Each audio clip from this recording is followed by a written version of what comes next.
Hey everyone, it's Denise Brown from the Caregiving Years Training Academy. Over the past week or so, I've been recording videos to share some insights about funding for caregiving research, but I've actually been sharing concerns about how we research the caregiving experience for the past 11 years or so. My concern is that we're using research dollars to fund what we already know, and that does not change the caregiving experience. We need to fund solutions, figure out how to support family caregivers. We need to just send them money and see how they spend the money. We have family caregivers in our communities who are experiencing tremendous pain and suffering, and we need to solve that. And just a reminder, family caregivers, anyone who cares for a family member or a friend who has a chronic illness or a disability or an injury. So today I read about a research project that received over $3 million in funding.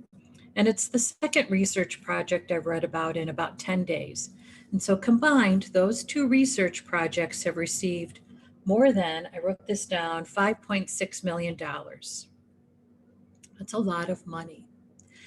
And when I did a little of my own research around these projects, I couldn't figure out if their budget included reimbursing family caregivers for participating in these research projects, which made me think we need to advocate on behalf of ourselves if we see an opportunity to participate in a research project. So I came up with some questions that you can ask if you run across an opportunity to participate in research around the caregiving experience.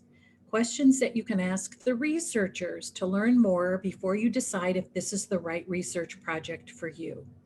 And the first question is, how much will I be paid? We are sharing our expertise with researchers. We need to be reimbursed for that expertise. When I looked at the funding that had just been announced for those two projects, I could not tell if family caregivers will be reimbursed for participating. We need to be reimbursed. In addition, I couldn't tell what the budget will be used for. So how are they spending this funding? Is it all for salaries? We need to know that. And I think it's also important to know what's the goal of this research project? How will this research project help other family caregivers? So the project that I learned about today that received funding uses a private Facebook group for family caregivers to share photos of their caregiving day. Okay, so how is this going to help other family caregivers? And how will a project like that continue past its funding? So for instance, the researchers received over $3 million to create a private Facebook group so people can share photos of their caregiving day. What happens to that Facebook group once the funding ends?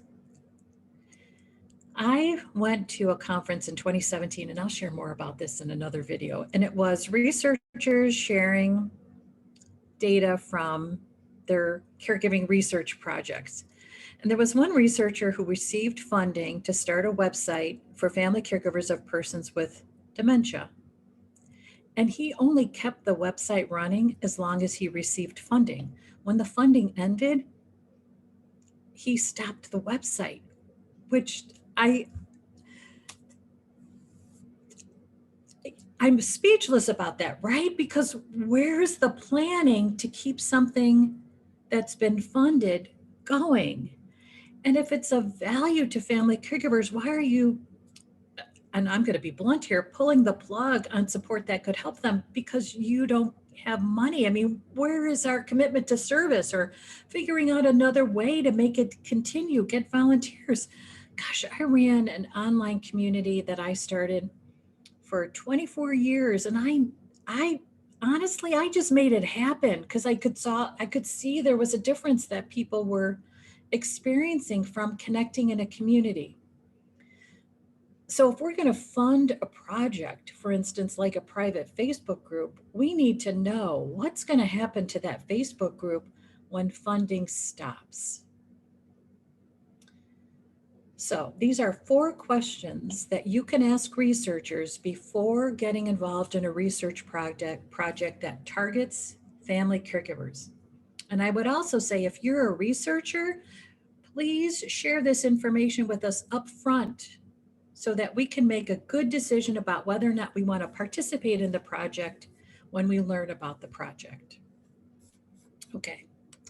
Thank you so much for listening. I so appreciate it. I obviously have a lot of passion around this because there are a lot of people in their homes enduring terrible situations because they do not have the help and support that they deserve. And $5 million can make a huge difference to people.